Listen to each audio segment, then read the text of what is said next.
What up, Cavs Nation? I'm your host, Ethan Sands, and I'm back with another episode of the Wine and Gold Talk podcast. And today, we don't really have anything planned, so I'm going to try and see if I can stump Chris with a question or catch him off guard, maybe. So let's get weird. How about it? Chris, are you ready? Let's go, man. Let's do it. Okay. Looking around the NBA, sometimes I feel like fit and opportunity are the biggest pieces necessary not only for players, but also coaches. And this is where I kind of want to get your insight on what you're thinking, because I know I mentioned their success the other night, but the Detroit Pistons beat the New York Knicks tonight. Obviously, the Knicks made the offseason move to go get Karl Anthony Towns in hope of pushing deeper into the playoffs. Sure, they still don't have Mitchell Robinson and all that, but I'm more focused on the job that former Cavs head coach J.B. Bickerstaff is doing all the way over in Detroit. I know I said this when the deal was announced, but he's a perfect fit there because of his ability not only to lift a bad team into playoff contention, his tough old school style, and with their personnel over there, they have the defensive identity that smothers teams. We saw it with the Cavs. They went from the ashes of the Eastern Conference to combining for 99 wins over his last two seasons in Cleveland. Now, the Pistons are arguably the story of the NBA, even though the Cavs are 33-5. The Pistons are 21-19 after winning 31 games over their last two seasons, and everyone in Detroit seems to love him. I know we're talking about a season where there were expectations for him to lift them a little bit, and obviously expectations with the Cavs to improve with Kenny Atkinson in their system, but were you expecting this? Oh, I don't know that I was expecting this. I mean, 2 games above 500 at this point in the season. But this is what JB Bickerstaff does. This is what he's done his entire career. This is why he was the right person at the right time for the Cavs when they were in a disastrous place following the John Beilein debacle. It's why he was the right person for the Detroit Pistons and why the Pistons moved so quickly to hire JB, because there's nobody better in the NBA. There's nobody that I can think of that's been better in the NBA at rebuilding stuff, instilling a culture, like getting guys to buy into a certain kind of style. I think the thing that we have learned about JB is that this is his wheelhouse. You know, like every coach has different strengths and weaknesses. And for JB, his strength, whether he wants to admit it or not, whether he likes this or not, and he doesn't, but his strength is taking teams and putting a culture in place and getting them to buy in, and taking a team from nothing and making them respectable and getting them back to a place where they can compete for the playoffs.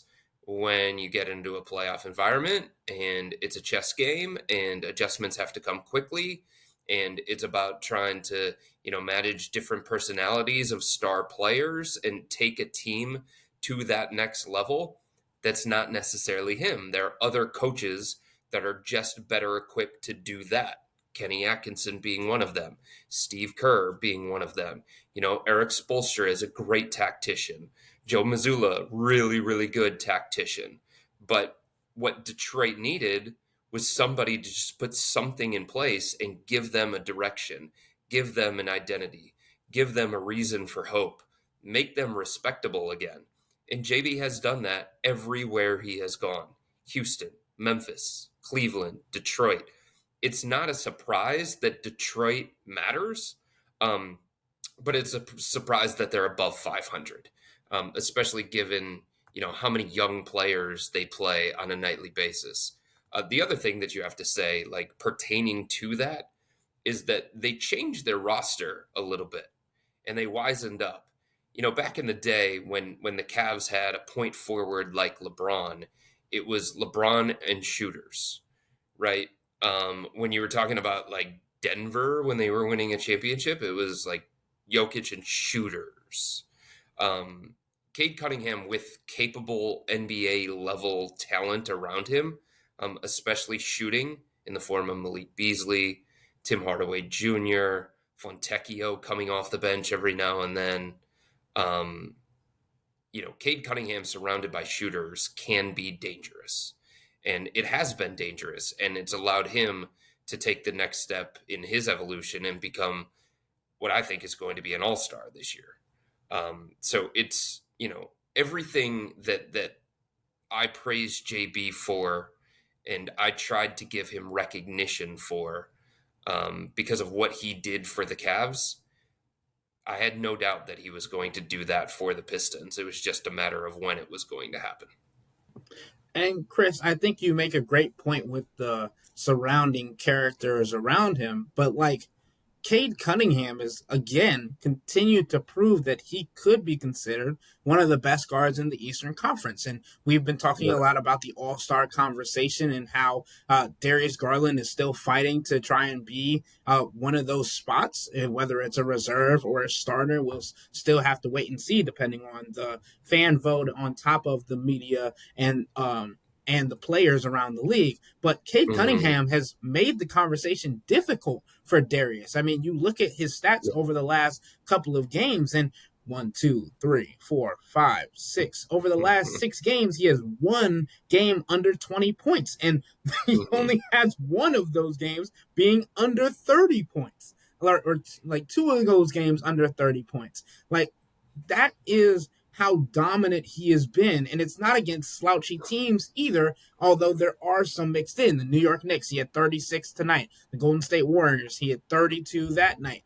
Against the Brooklyn Nets, he had 13, but he just played 23 minutes in that game. Then you look at the Minnesota Timberwolves, he had 40 in that game. So, like, there's the conversation that we want to have about Darius Garland and Eastern Conference Player of the Week. He has been playing phenomenally, but it's also an understanding that like these are the competition that he has on getting to that All-Star game, and that's why it is so hard. Not only that he's not to say that he doesn't deserve it because he does, Right. but like this is where he's at, and this is who he's competing against for so Yes. few spots.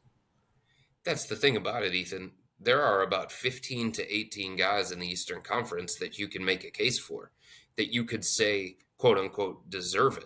And when you sit there and you say, this guy shouldn't make it or this guy shouldn't make it, it's not that he hasn't had an all-star season. He's probably had like an all-star adjacent season. But there are other guys that are just more worthy, that are more deserving. And that's what becomes really, really difficult with these. You're talking about the best of the best. You're talking about 12 spots in each conference for all stars. And then you start like rattling off the names and you're like, oh my God, there's only four more spots remaining. You know what I mean? So, like, there are six locks for the Eastern Conference All Stars. Six. It's Giannis, it's the two guys in Boston, Jason Tatum and Jaylen Brown. Um, it's Donovan Mitchell, I would say, is a lock. So that's four right there, and then Karl Anthony Towns and Jalen Brunson. I think those are your six locks.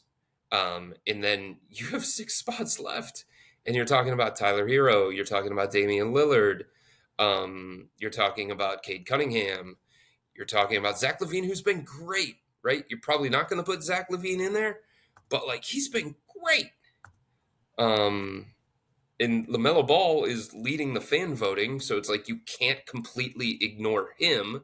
Then you say, what do you do about Bam Adebayo? What do you do about Joel Embiid, Trae Young? Jalen Johnson has been awesome for the Hawks. Probably not going to get in, right? Because the Hawks aren't going to get two, but he's been really, really good, and he's at least worthy of consideration. Then you have the Orlando situation that's unfortunate for them because Paolo would have been an all-star and Franz probably would have been on the doorstep of being an all-star. And then you've got Evan Mobley, you've got Darius Garland, you've got Scotty Barnes. So it's like finding six guys when you have like 12 to 14 that are worthy of that consideration just to take those final six spots, it becomes really, really difficult. And it's no disrespect to anybody that doesn't make the all-star team. You know what I mean? It just means that they happen to get beat out by somebody who was having a better year. But at this point, Ethan, how do you put LaMelo in instead of Cade? How do you put LaMelo in instead of Darius? how do you put LaMelo in instead of Trey? Like at some point, I totally get the fan voting, and they're always going to be a part of this process because they're a huge part of the NBA game. But there's nobody that can convince me. Jordan Poole's actually been pretty good for the Wizards too. But there's nobody that can convince me that LaMelo should be in front of those guys, because I think at some point you just have to reward team success and winning. And it's not like, yes, the Detroit Pistons are better than the Hornets and they've got more talent than the Hornets. But it's not like the gap in talent is Boston to Charlotte, right? Or the New York Knicks to the Washington Wizards. It's the Pistons. It's not a talent rich organization. A big reason why they're 21-19 beyond JB Bickerstaff and his touch is Cade has been that good for the Pistons. And I just don't know how you sit there and say, like, I'm going to reward LaMelo Ball because he can score 30 on one of the worst teams in the NBA, and he gets a whole bunch of shots and he gets a whole bunch of touches, and it doesn't translate to winning. But I'm going to reward that over Cade Cunningham, who's doing a lot of the same things that LaMelo is doing from a production standpoint, and it's translating to winning. And I think when we talk about the limited amount of spots, I think we also have to take into account the fact that there will be injury replacements. And I feel like that Always. that allows for a better potentially opportunity for Jared Allen to sneak in than Darius Garland in that conversation, because you talk about the front court and how many people are at least listed in the fan voting that could be or should be on an injury list, right? Because right now it's Giannis Antetokounmpo, Jason Tatum, Karl Anthony Towns, Paolo Banchero, Jaylen Brown, Jimmy Butler, Franz Wagner, Evan Mobley, Joel Embiid, Paul George. Okay, so if you think about it, Mm, Paolo just got back. I don't know if he's going to be able to even play 15 games by the time that the voting is done, right? mm, So, like, sure, the games that you have played have been phenomenal, but you haven't played 15 games in a season where we're probably going to be up to 45 by the time that we reach the halfway point, right? yeah. Then you got Joel Embiid and Paul George. You understand that they draw a lot of fandom. They may jump up in the fan vote, even though Joel Embiid doesn't play back to backs. Paul George sometimes play back to backs. And then you talk about what the impact is that Jared Allen has had, right? And Mm. obviously, this is all just conversation because we don't know what the fan vote's going to end up being. We don't know where the media panel or where the players are going to rank them. But it feels like there's conversation for, I don't even want to say this, but for them to really have a chance at four different guys, it's leaning between like who gets the third spot, or if Evan Mobley sneaks in, who gets the third spot. Yeah, I mean, I think Jarrett is more all-star adjacent than he is all-star at this point in time. And if you think about it, the first time that he became an all-star in his career, it was as a replacement. It was rewarding the Cavs for the rise that they were making. It was rewarding Jared Allen for a career year for being one of the best centers in the Eastern Conference. But it was also, the game was in Cleveland. So that was part of the discussion when it came to NBA Commissioner Adam Silver picking the replacements. Um, the Cavs don't have to worry about that because it's going to be in the Bay Area, and that's the Western Conference and not the Eastern Conference. But I just think stylistically, it's going to be hard for Jarrett to be, in the All-Star conversation consistently annually, because the things that he does, I hate to say this, but they typically don't get rewarded with those kinds of accolades. You know what I'm saying? And like his production, because of the role that he has, because of his place within the offense, because of the ball dominant guys and the score first guys that just exist in today's NBA. I know coaches recognize Jarrett and they respect Jarrett, but it's just always going to be hard, Ethan, for him to have the same level of production that is eye catching enough compared to some of these other dudes across the Eastern Conference. And it's unfortunate for Jarrett, but it's just kind of the reality of the situation. He is the fourth option, maybe the fifth option, depending on the lineup, for the Cavs offensively. He is fourth in shot attempts. He's fourth in touches. His game is more about like impact as opposed to production. And oftentimes, when it comes to all-star nods, it's more about production than it is about impact. I mean, we see that with LaMelo Ball, but not trying to Yeah. throw any strays out there. Also, quickly shout out LeVar Ball for somehow pulling off two NBA players and a rapper. Go off, big man. Gotta respect the game, even Brilliant. though like you like I though that's a whole separate conversation. Maybe we take that offline. But jumping around and getting to the next topic to try and catch Chris off guard, this is a topic and a conversation that I've been wanting to have, but we just simply haven't had time to do it. Mm-hmm. Mike Brown was fired as head coach of the Sacramento Kings, and the Kings have gone on a run now since then. It was originally met with dismay from coaches around the league as he was the first unanimous coach of the year in 2022-2023, along with the Kings. And it has been rumored around the league that his relationship with star player De'Aaron Fox could have had something to do with his early departure. What do you think about this overall decision by Sacramento, the reactions by the coaches across the league, and the fact that players not named LeBron James are starting to have a greater influence on their coach's future with any given organization? And we can look back to last year with the potential or the rumors that Donovan Mitchell had something to do with J.A. Bickerstaff being let go. It's a players' league, Ethan. It's always going to be a players' league. And I don't think this is disrespectful to Mike Brown, but the Kings have won 7 in a row. So it's clear that they wanted a new voice. It's clear that there wasn't the same level of belief, the same level of trust. And sometimes, your voice grows stale in a certain situation. And sometimes there's somebody there that can find a way to get more out of a group than the previous guy. Look at Kenny Atkinson with these Cavs. Look at what happened when the Cavs made the switch from David Blatt to Ty Lue. It didn't mean that David Blatt was doing a bad job, right? Just like it didn't mean that JB Bickerstaff was doing a bad job with the Cavs. But, a lot of people, all these decision makers inside the organization that are always on the hot seat, that are striving for championship level basketball, they have to have honest evaluations and they have to ask themselves, as much as this guy has done a good job for us, as much as this guy is somebody that we appreciate what he has done to this point, can we find somebody better? Can we find a better fit? Can we find a better tactician? Can we find a better manager of personalities? Can we find somebody that can do the things where the previous guy is coming up short? Mark Jackson won a whole bunch of games for the Golden State Warriors, but they felt like they needed something more. They felt like they needed something different. And nobody looks at the Golden State situation and says, boy, that was a bad decision that they made. Like at the time, like it was risky, right? Because these things are delicate, because there's no guarantee that the change that you make or the guy that you pick is going to be better than the one that you move on from.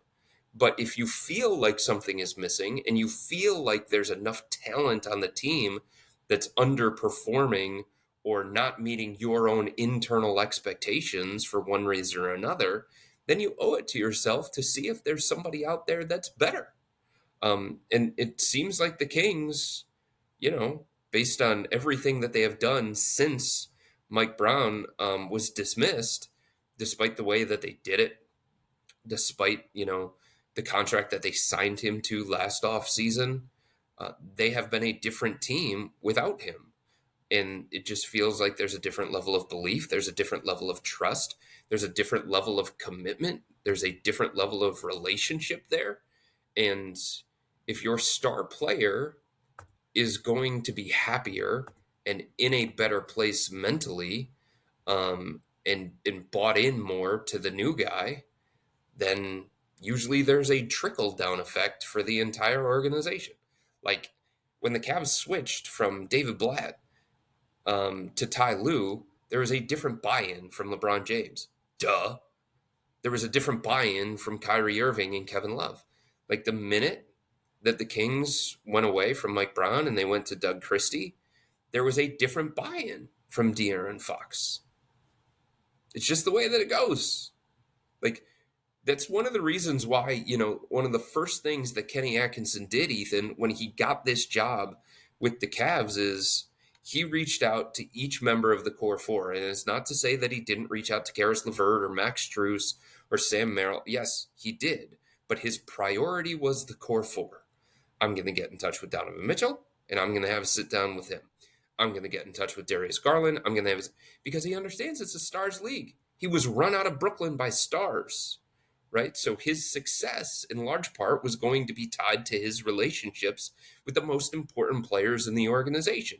And for Mike Brown, it didn't seem like he had enough of a bond, enough of a connection, enough of a belief from De'Aaron Fox to have him be the right guy for that particular situation.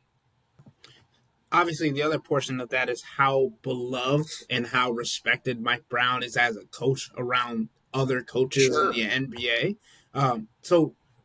Obviously, you have more intel and inside information than anybody I know. But do you think that, one, he'll find another opportunity, and two, do you have any insight to where that might be?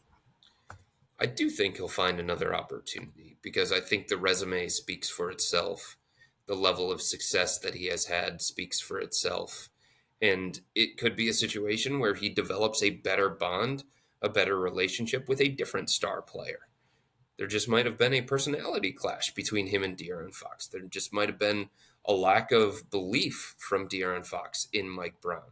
But that doesn't mean that he can't go somewhere else into a different situation and be the coach that he was for the Cavs back in the day, be the assistant that he was for the Golden State Warriors, the assistant that he was in San Antonio with Pop, or have the success early on when he was with the Sacramento Kings. Every situation is different. Every situation calls for something different. Every roster is managed a different kind of way, and the makeup of the roster is going to be different. And, De'Aaron Fox is not like every player, right? De'Aaron Fox has a different temperament and a different personality than Damian Lillard.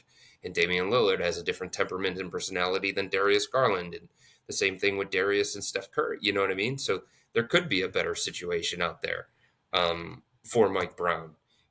I think it's worth monitoring this. I don't know what's going to happen, but I think it's worth monitoring the San Antonio situation. What happens with Pop and what happens with his health? Do they believe in the guy who has taken over for Pop? Because Mike Brown has great relationships with people in San Antonio, the people that are running the Spurs, the people that have made the decisions for the Spurs in the past, his history there. If San Antonio decides to eventually make a coaching change, or if they're forced to make a coaching change, that's a logical fit, I would say. So I would keep an eye on that. And then, you have to keep an eye on Toronto. Toronto's 9-31. How much longer are they going to be okay with being completely irrelevant, being one of the worst teams in the NBA? Yeah, they're in a rebuild. There's no doubt about it.